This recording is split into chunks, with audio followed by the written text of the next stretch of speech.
What's up, guys? When Eric and I lived in Idlewild, California a couple years ago, after work, I used to go on these epic long hikes on this trail up there that I just freaking loved. It feels like such a spiritual trail. And I would listen to this book called Conversations with God. Now, I don't know if anyone has listened to this book, read this book, but it is absolutely extraordinary. This man who I had the pleasure of sitting down with in this episode, Neale Donald Walsch, he's a spiritual messenger. He basically had a time of his life where God spoke to him so clearly and he channeled it into this book, Conversations with God. Again, highly recommend you check it out. And one of the questions that I asked him in the podcast, which you're going to hear, is like, how did you know that that was God and not just your imagination? And his answer completely blew me away and gave me goosebumps. And I'm not going to spoil it, so just definitely dive in. But he's a best-selling author. He's a global thought leader. His work, it's truly impacted millions and millions of copies. That book, Conversations with God, I think he sold over like 15 million copies worldwide, which is books are lucky to sell 5,000. 15 million is a whole situation. It's actually been translated in 37 different languages. And it's honestly the book that I come back to when I'm feeling a little depleted or I'm feeling a little muted from source, or if I'm like, yo, God, you out there, bro? That's the book that I come back to. And time again, it allows me to remember that there is a beautiful divine force that is here to support us, to guide us. And what I loved about just Neale's description of God is like, God has a sense of humor. And I feel that in my own life so much.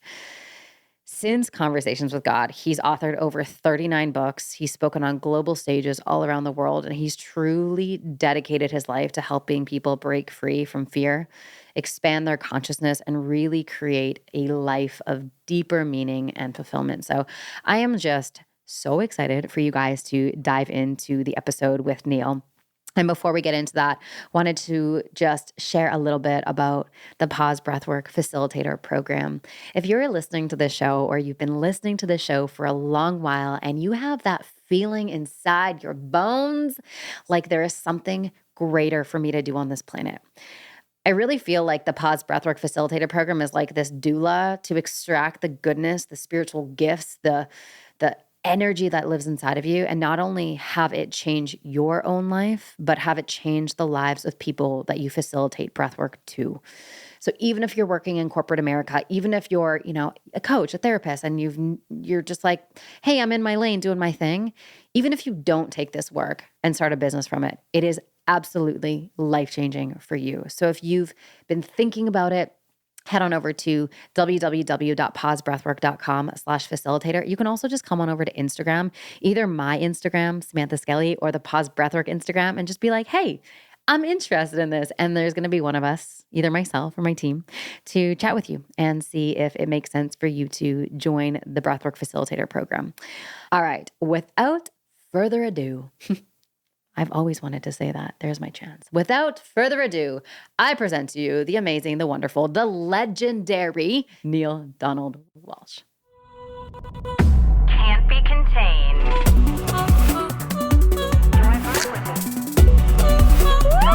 That's what I'm talking about.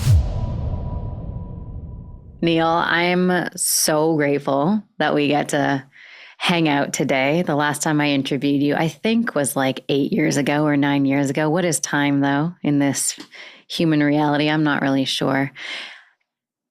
I wanted to bring you back on the show for a few reasons, but the biggest reason is there's a purity to your work and there's a purity to the literature, and your writing is so incredibly profound that when I feel like I'm losing hope or I've lost hope in one day, in 1 minute, I just put on Conversations with God. And I'm just reminded of everything that we are and everything that we're connected to. And I'm reminded how protected and supported we are. So thank you for that body of work. It's certainly changed my life, and I know it's changed millions of other people's lives as well. Those are very kind and gentle things to say, Samantha, and I appreciate you sharing that energy with me, and I'm only humbly grateful if some small thing I may have done in my life has impacted other people in a beneficial way. Thank you. I've been given an opportunity to share this information. It's not my writing. All I did was take dictation, but I am a good dictator taker. I take dictation very well. And Samantha, I had a background in as a newspaper reporter, and I learned how to go to press conferences and listen carefully to what was being said. I learned how to take copious notes, and I learned how to translate those notes into, a written story for the newspaper that made sense. So when I had this experience that I call Conversations with God, all I simply did was take dictation, and then I just repeated what I was told in book form. Never really intended to write a book, frankly, but I was told that I would be writing a book, so I dared God to see if it would come true. You know what my curiosity is? I have a lot of conversations in my head all the time, and I have a hard time deciphering what is God versus what is fear versus what is higher self versus what is other people's thoughts, because we are all so connected, as you know and talk about and write about. How did you know that this streaming intelligence that was coming through you was indeed God? Because everything she said was too good to be true. And when I was receiving information that sounded too good to be true, I knew that it must be coming from the highest source of love in the universe. I even said in my dialogue, I remember writing on my yellow legal pad, God, everything you say sounds too good to be true. And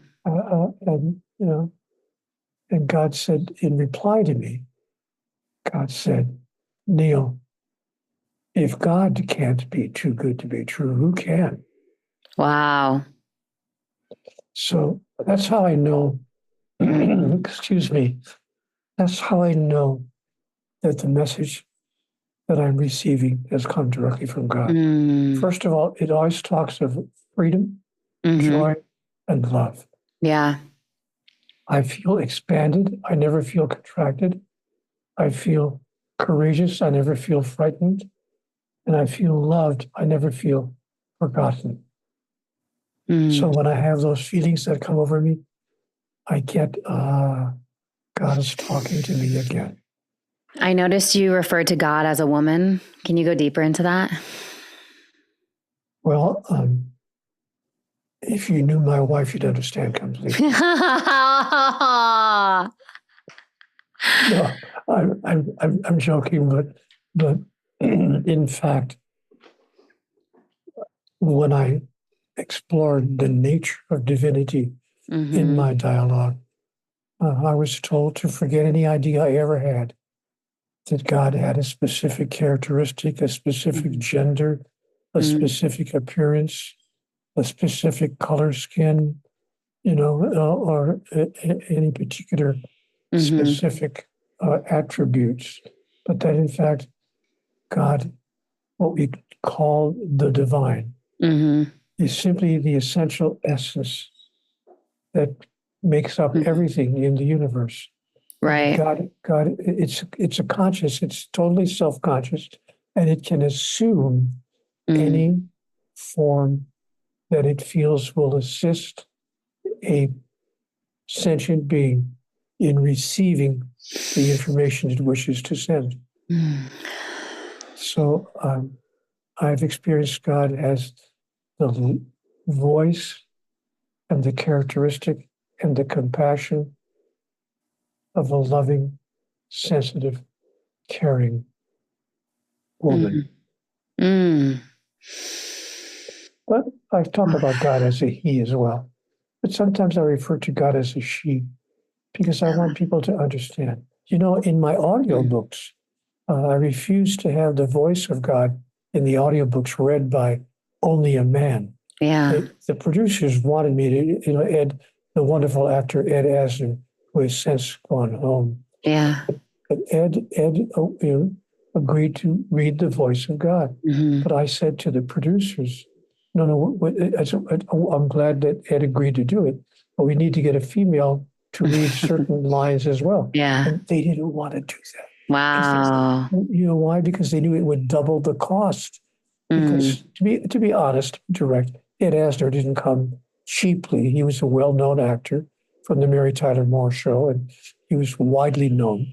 So to get him to do the book, even though he loved the material, but to get him to read the book was, an expensive item for the producers.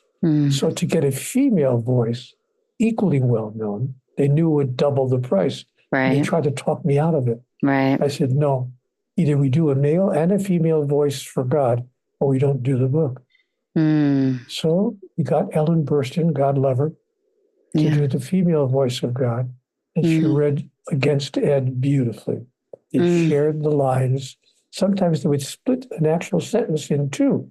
He'd begin the sentence and she would end it. Or she would begin the sentence and he would end it. I noticed that. So if humanity as a whole, right, is part of this ongoing conversation, what do you think the earth is trying to say to us right now in this pivotal moment of global change and uproar in some places? And what do you think the earth is trying to communicate to us right now? There's a better way. There's a better way to be human. There's a better way to create life on this planet. There's a better way to be who each of us really are. And there's a better way to understand God. There's a better way. That's the message that we're getting.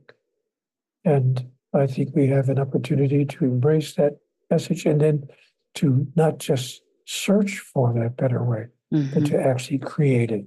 Because I don't think that it's a question of us not knowing how to do it better. Sure.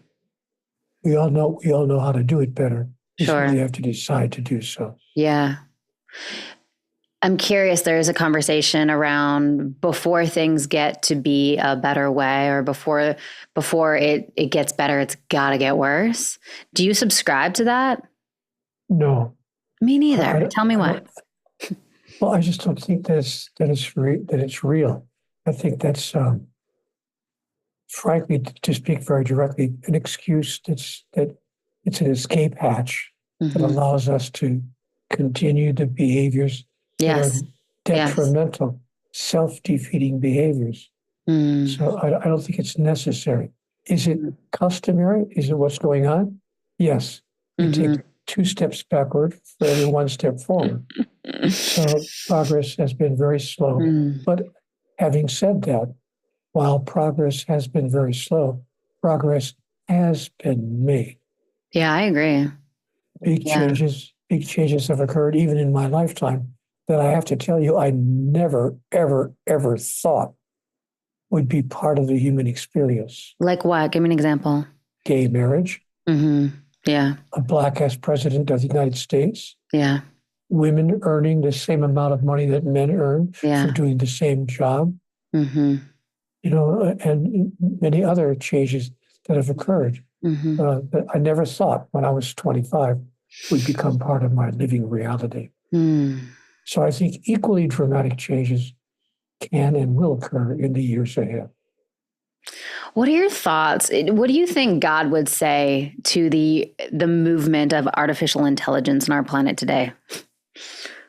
I think that it's one of the most potentially beneficial movements that could occur, because I believe that artificial intelligence, AI as it's come to be called, would stop human beings from being able to get away with telling stories to themselves, or to get away with half of their behaviors, because AI is intelligent enough to say to us, why would you really kill 45,000 people because of a border dispute?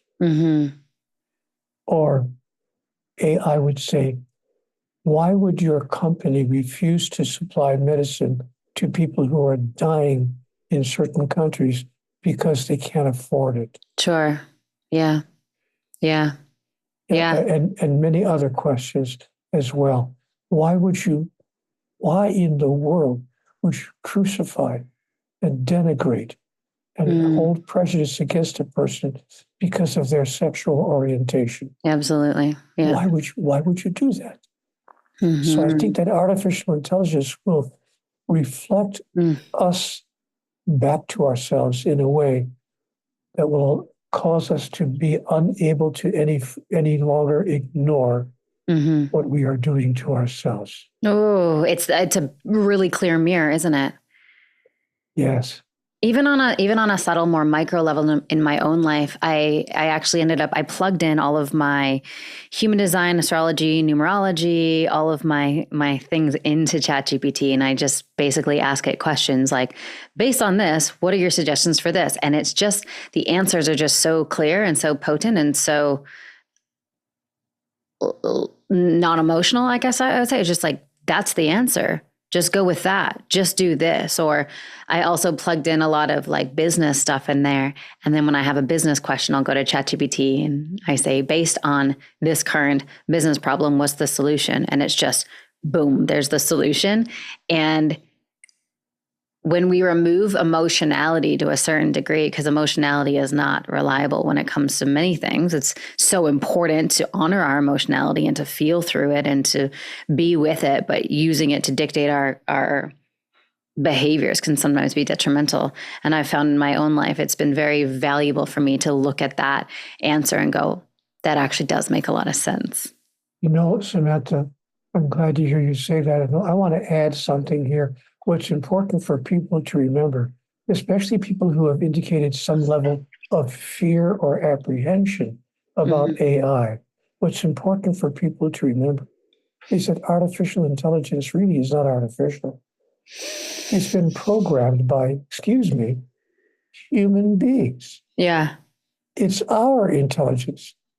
All that artificial intelligence has done is take the best ideas that human beings ever had and put it into its programmed responses to our questions. But it's human intelligence. It's the best ideas that we've come up with. And that's what artificial intelligence is. So artificial intelligence simply eliminates all, as you said, not just the emotions, but the major emotion of fear and apprehension. Yes. And it simply says, look, here is the best answer to your question. And this answer is not coming from a machine. It's coming from those human beings who programmed the machine to begin with. The machine wasn't programmed by another machine. It was programmed by human beings. Yeah, that's such a good point. That's such a good point. It's the highest pinnacle of the human brain. So I've often asked my audiences, what if you thought that the best ideas you ever had about God, about life, and about yourself were true? Would it change anything in the way you move forward?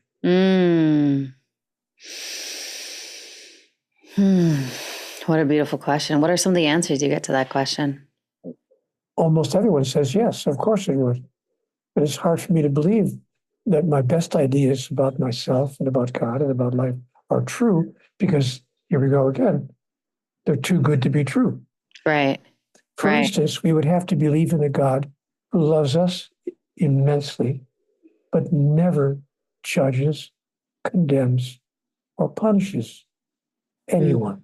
That would be the best idea we could ever have about God.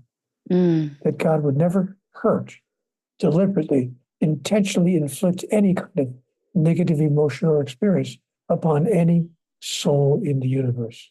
Yeah. Any more than we would, deliberately hurt a 2-year-old child. Right. Because humans are the 2-year-olds of the universe, acting like 2-year-olds, immature. But as we continue expanding in our evolutionary process, we will grow into a place where we will no longer behave the way we've been behaving. Right. Because God isn't going to punish us for the way we behaved when we were acting like 2-year-olds, any more than we would punish our 30-year-old son for the way he behaved when he was 2, Right. when he knocked over the milk at the kitchen table, Right. reaching for the chocolate cake. Yeah. Yeah. Yeah. You often speak of joy being the highest purpose, which I love and I resonate with so much. And I often say joy is our job. How do we balance seeking joy with also the reality of us having a very human experience that oftentimes is riddled with a lot of grief and sadness and loss? First of all, before I answer that question, you realize you've given your book a title. What is it? Joy is your job? Joy is our job. Joy is our job. Oh, that's a good one. Of course it is. And it's the title of your book, which will become a bestseller. Joy is and what you're going to do as soon as this interview is over, you're going to get online and you're going to grab joyisourjob.com. Boom. Okay, I'm doing it. Thank you for that. And when you have the internet address, you will then put up a website and you'll start writing the book. And should you finish that book on the deadline you set for yourself, I'll write the foreword to it. Oh, I got tears in my eyes. Thank you. Thank you so much. What an honor. That's the first thing I'm going to do when we complete this interview. Thank you. If it serves you, I will send you a paper that I wrote a few years ago, how to write and publish a book. Because I've written and published 40 books. Wow. Not 14, but 40. Wow. And I'm not bragging, just saying, I've learned the hard way. I've learned, some of the inside tricks to writing and publishing a book. So if you want me to send you that paper, just drop me a note and say, Neale, I demand that you send me that paper by return email immediately. I will email you today. Thanks, dude. Do you know my email address? I mean, I think I've got it because of... Well, you couldn't forget it if you tried. It's simply Neale@neildonaldwalsch.com. Perfect. Okay.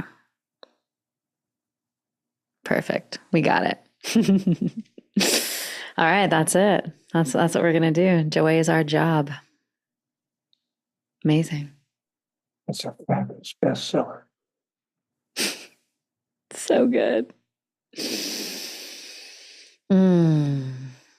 So in our quest for making joy our job, and in our seeking of activating our body full of joy and reaching for God, and then we're met with the very 3D dense experience of being human, how do we balance that and stay committed to our joy? By realizing that expressing who we are in truth, by expressing our true selves in the face of all of these negative energetics, brings us joy. That in fact, those conditions are what allow us to demonstrate who we are. How tall are you? 5'7". If everyone in the world and every tree and every blade of grass and every flower, if every dog and every house was exactly 5'7", how would you experience that you are 5'7"? So you wouldn't be able to experience that. The only way you can experience being 5'7" is because something is 5'3" or 6'1". Yeah. In the absence of what you are not, what you are is not. This is the law of opposites that I was told about conversations with God. Mm-hmm. So God said, no, no, no. When you find yourself confronted with the opposite of who you are, Mm-hmm. step into who you are more grandly than ever. Mm. Because that's why the opposite has come to you to begin with. Mm-hmm. That is called the law of opposites. And it has been written because a man told us this directly. Mm-hmm. Love, love, love your enemies Mm-hmm. and pray for those who persecute you Mm-hmm. and do good to those who would do you evil. Mm. And when a man slaps you on the right cheek, turn and offer him your left. Mm. And when a man steals your coat, give him your shirt as well. And when a man demands that you walk 1 mile with him, go with him 20. Mm-hmm. Mm-hmm. It's really very simple. So do you believe that every heartache, every point of grief, every loss is just pointing us to deeper levels of love within us? Providing us with an opportunity to announce and to demonstrate who we really are. Even if we were being literally crucified on the cross, we could actually say, Father, forgive them. Mm-hmm. They know not what they do. Mm-hmm. It's really quite simple. Mm. It's not like these are new age thoughts or new ideas. Mm. We've been told this by every master who has walked this planet. Mm-hmm. Catherine of Genoa, Julian Yeah. of Norwich, Jesus of Nazareth, the Mm-hmm. Buddha, Mother Teresa, Mm. Elizabeth of Aragon, Moses. Masters, both male and female, through the centuries have been saying this through the centuries. Yeah. There's nothing new about this. People call me a new age author. Yeah. I'm just bringing forward Yeah.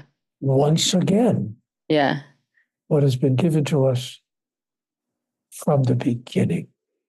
Would you consider yourself a Christian, or does your relationship with God live outside of religion?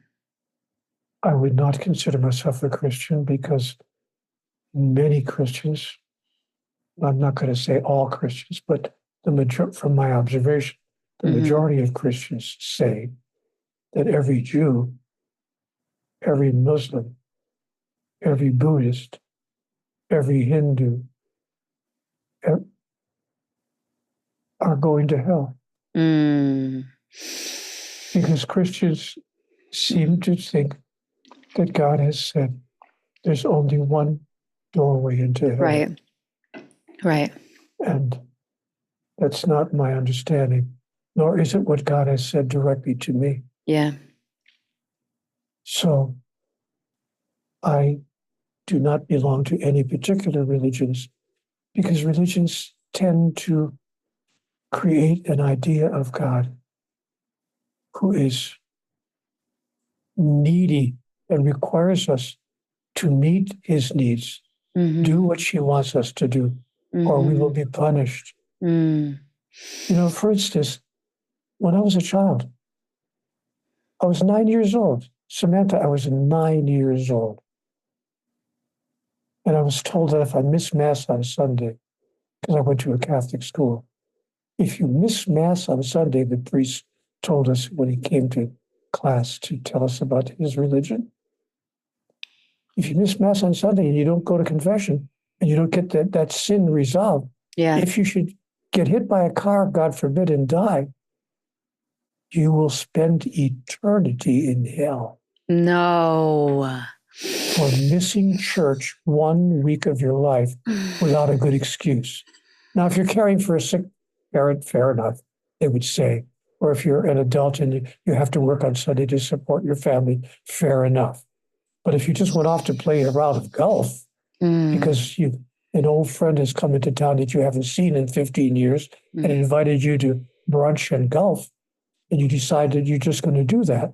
And if you get killed on Monday by a speeding car, on Tuesday you'll be in hell for the remainder of It's so eternity. extreme. It's so extreme. But this is the God that many religions want us to believe in. There's Yeah. another religion that wants us to believe that God commands that if you're a woman, you must cover your entire body. Yeah. Don't let your hair be seen. Don't let your face be seen. It's wild that that's still going on today. You can only have a slit in the front of your headdress that allows you to at least see where you're walking. But speaking of seeing where you're walking, you may not leave your house unless you are in the company of a male relative. So, and those women are told this is God's command. And the Bible tells us in the book of Deuteronomy that if a man marries a woman and learns that she is not a virgin, he is to have her stoned to death. Mm-hmm. That's in the Bible. I didn't make that up. Mm-hmm. So this is the God that we've chosen to believe in. And because we believe in a God who is so vindictive and so needy that he requires us to obey certain rules that are trivial, to put it mildly. Mm-hmm. Because we believe in that, we behave that way. Right.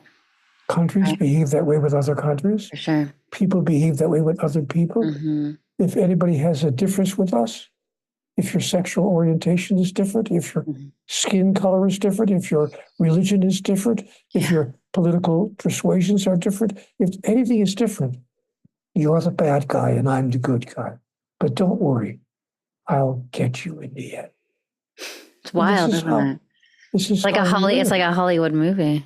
But you know what's sad is we behave that way because we believe that's how God behaves with us. Mm-hmm. We think we're behaving using the model of God. Yeah. That's why God said to me, and she told me, you need to write a book by this title. And so I did. God's message to the world, you've got me all wrong. Yeah. That was moving for me.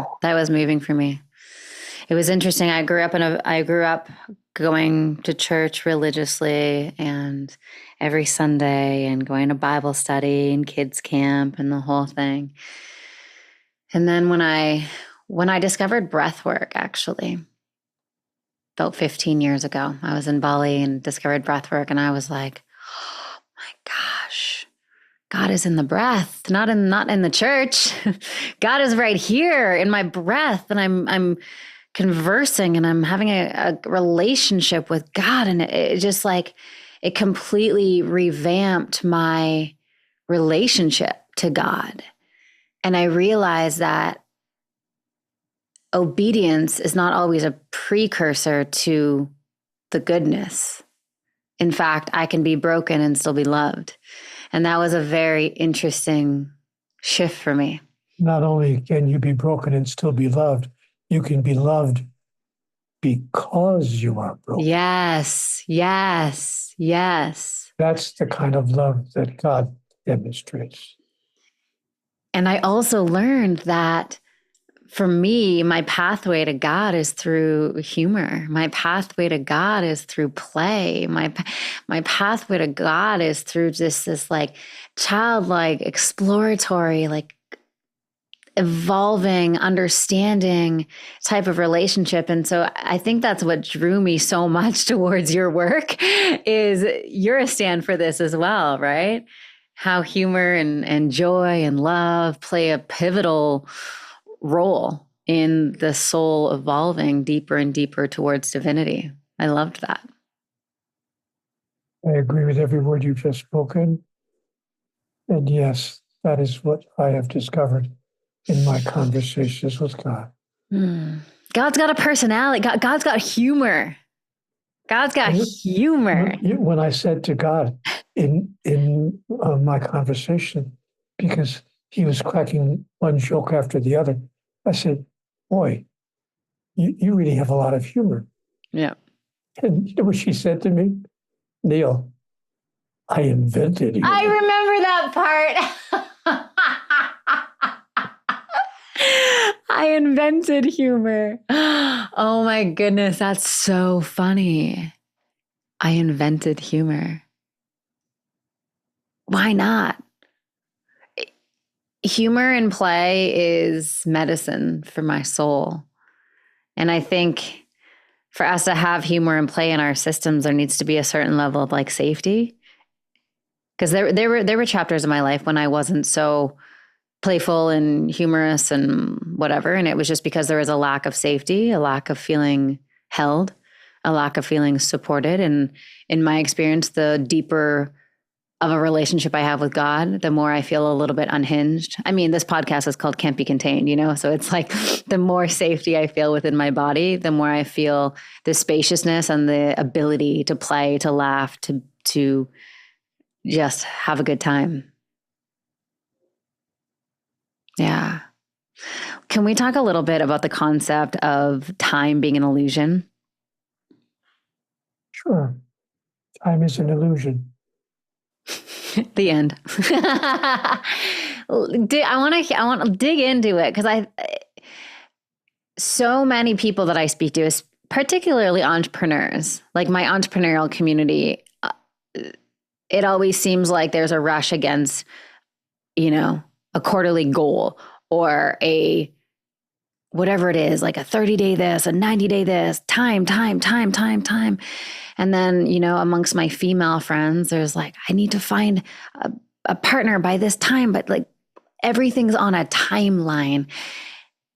And when we get into that distortion and that illusion, it can feel very scarce. So, how do you live your life knowing that time is an illusion?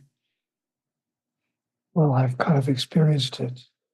And I realized that time is simply an invention of the human mind. Einstein made that very clear in his discoveries about the theory of relativity. Funny how time flies. How long is 5 minutes? Well, it depends on what you're doing, doesn't it? 5 minutes can be terribly long if you're listening to a lecture by Neale Donald Walsch. Come on. But if you're making love with an extraordinary human being, 5 minutes is way too fast. No. Way too fast. I want more. So time is simply a way that we have chosen to measure the passage of our life through a corridor. I call the corridor now. There is, I was told by God, only the golden moment of now. And God said to me, for you to be able to embrace this in your mind, just think of a corridor, think of a tunnel, and call that tunnel the moment of now. But you are moving through the tunnel. Time is not passing. You are passing through time. You are passing through the moment of now and calling each portion of that tunnel a particular time. You call some portion yesterday, you call some portions tomorrow, and you call some portions now. But you're simply making it all up. And you will experience that your expression or your encounter with time can change dramatically, as I mentioned a minute ago, depending on what you're doing and what you're experiencing. So, yeah, I've had that encounter, and I've learned that, if someone had told me that I could feel as young as I feel at my age, if someone had told me that 50 years ago, I would have laughed them out of the room. Samantha, I've got to be honest with you. as opposed to all the lies I've been telling from the Yeah. beginning of our. Finally, you're being honest. I was waiting for this moment, Neale. You're finally being honest. I'm 81 years old. What? And I don't feel 81. How old do you feel? I feel like I'm like 62 That's amazing. at the oldest. Mm. And some days I feel 53. Mm-hmm. But I certainly don't feel 80. And if someone had told me when I was 53, you're going to live to be at least 81, talk about laughing them out of the room. Right. It's exactly what I would have done. But I don't know how these 81 years have gone by. Just like that. And you're still on mission. You're still writing books. I mean, God, even scheduling this interview, your assistant's like, he's not available for like 8 months. I'm like, Yeah. What's this guy doing? Yeah, I'm booked. I'm booked almost a year ahead. I love it. What are you doing with your time that does not exist? Yeah, I'm booked a year ahead, almost 9 or 10 months ahead. And that lady that booked it, she's been working with me for 23 years. I felt that in her emails. She was very protective of you. It was pretty cool. I liked it.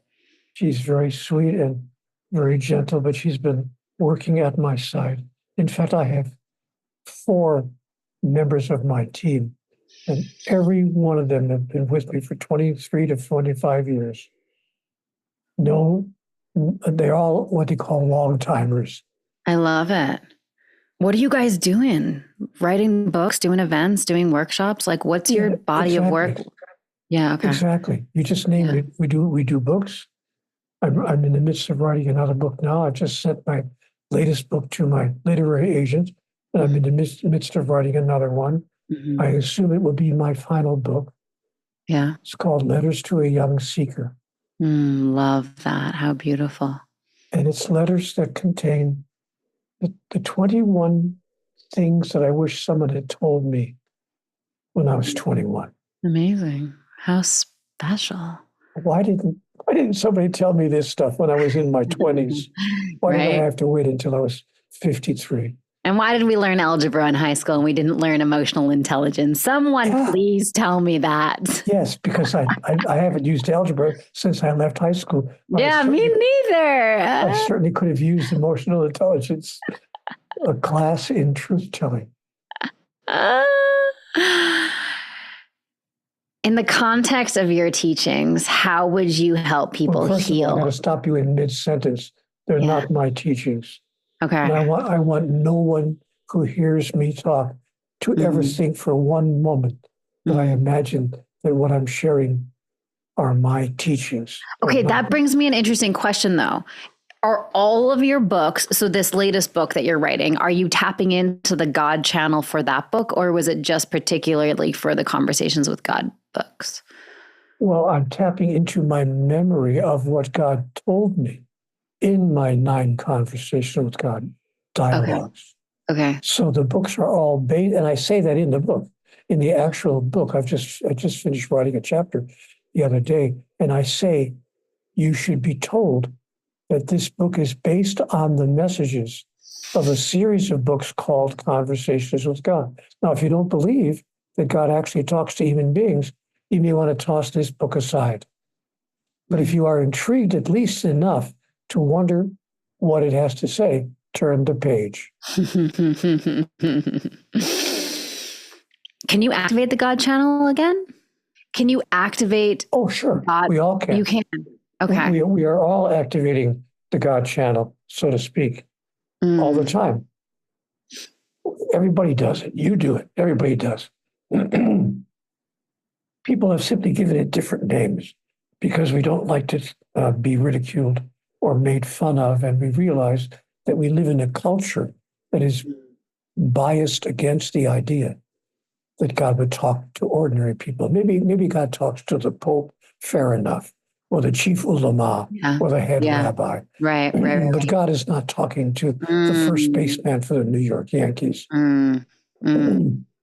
So we live in a culture that requires us to call Conversations with God something else. A brilliant idea. Mm.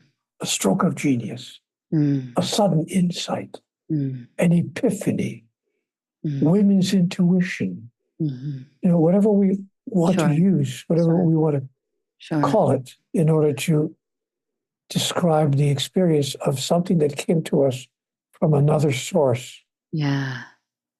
And we don't know, how to describe it. So we call it women's intuition. Yeah. So, in the teachings that are not yours, but you've done an incredible job at scribing them, what would you say around the culture of hustling and productivity and the never ending speed and the never ending desire to get shit done and go and climb the ladder and get the achievements? Because it's leading us all into a place of burnout and exhaustion.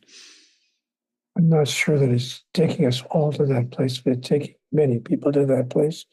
I would say life is not about what you're accomplishing. Mm. Life has nothing to do with what you're doing. Life is about what you're being while you're doing whatever you're doing.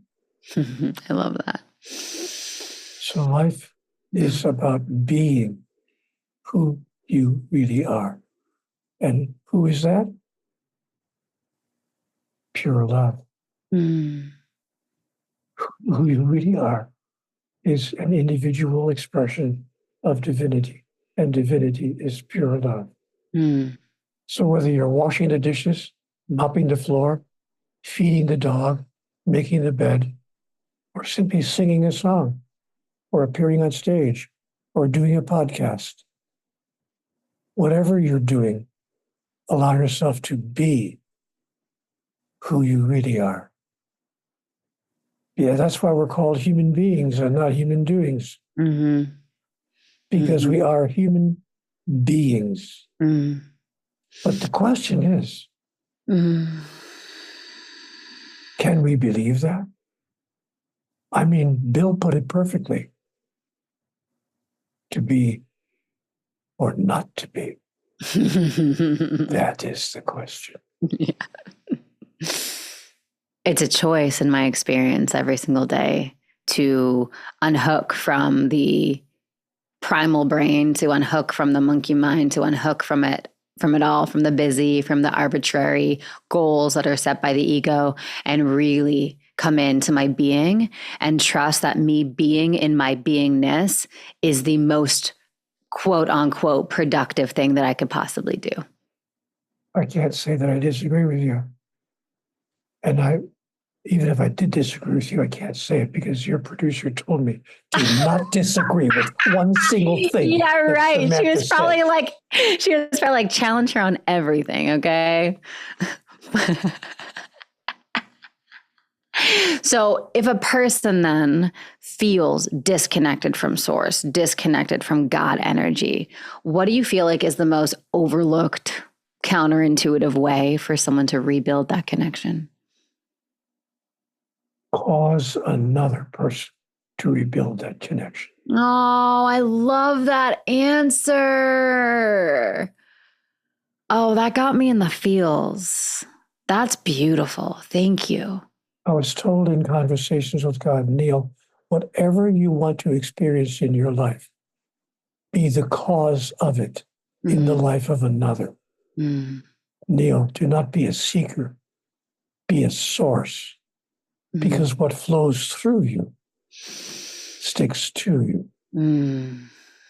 Or as somebody else said a few years ago, do unto others as you would have it done unto you. Yes.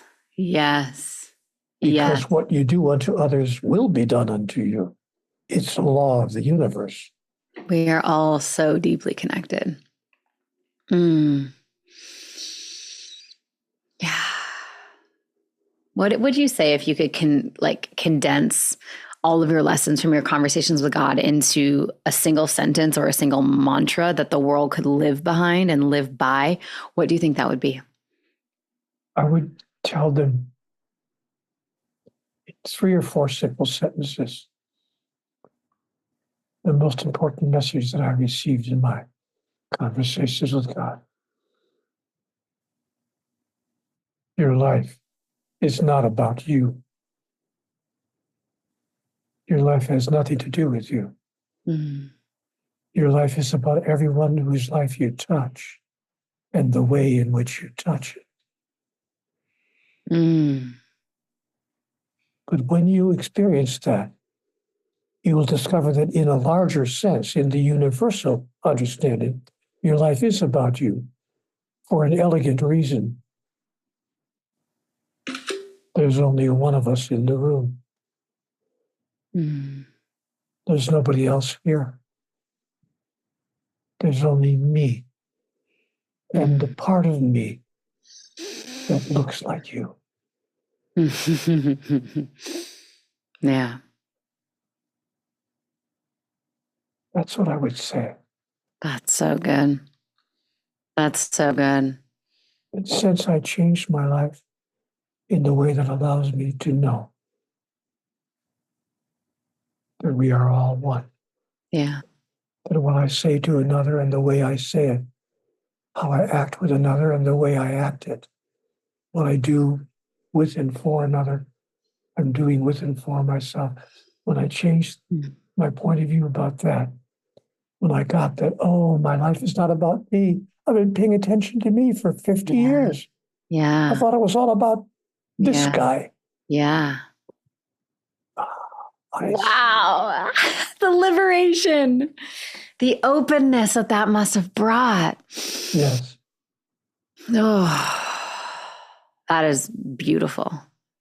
That is beautiful. By the way, I call it the God solution. And I've written a book called The God Solution. And I bring it up because anyone who wants a copy of that book, I can send you a link that will allow you to read a digital copy of the author's manuscript at no cost. Amazing. I just want everyone to read The God Solution. It talks about how we can all be idea heroes and place before humanity a new idea about God, about life, and about ourselves that we know in advance that many people will disagree with, but that could change the world. And if enough of us became idea heroes Yeah. and placed that message before humanity in a way that will allow us to reach critical mass. So anyone who wants a copy of The God Solution, a digital copy, I'll send you a link that can allow you to access the author's manuscript. Just drop me a note at Neale. I would love to share that with my audience. What I'll do is I'll email you and your team and I'll get that link and then I'll put it in the show notes of this podcast when it comes out so people can have access to that. How does that sound? Terrific. Amazing. Or they could write me directly either way. Neale at neildonaldwalsh.com. You couldn't forget my email address if you tried. Neale at neildonaldwalsh.com. And I'll send it directly to you. Amazing. Amazing. Neale, this has been amazing. That hour just flew by with you. You are such a joy. Because time is an illusion. Because time is an illusion, exactly. See, we just proved our point. It felt like 5 minutes. One of my favorite things to do is did you ever go up to Idlewild when you lived in San Diego? It's like 2 hours from here. Oh, sure. Okay. Such a special place. We have some property up there. And whenever I'm feeling disconnected from God, one of my favorite things to do is put your audiobook on. I've actually never read your books. I only listen to them. There's something about that just gets in my veins. It's beautiful. And there's a hike that I love doing in Idlewild called the Ernie Maxwell Trail. And I'll just put your book on for hours and just hike by myself and just get lost in nature and feel the word of God. And just, it's such a spiritual experience for me. And so you've just had such a beautiful impact on my life, and your work that is not yours, I know, but the work that you are a vessel for, and an extraordinary vessel for, is truly life-changing and gives us all a sense of safety and hope and protection, and just the deep knowing that we are so loved and we are so perfect, even in our brokenness, even in our humanness. So thank you for your work. I hope you live another 81 years. All I can say in response to that is that I'm humbly grateful if some small thing I've done in my life has brought benefit to the life of another. Thank you for saying those nice things. Thank you. You're so welcome. Thank you so much for being on the show. I've enjoyed it immensely. Let's do it again. Yes, let's do it.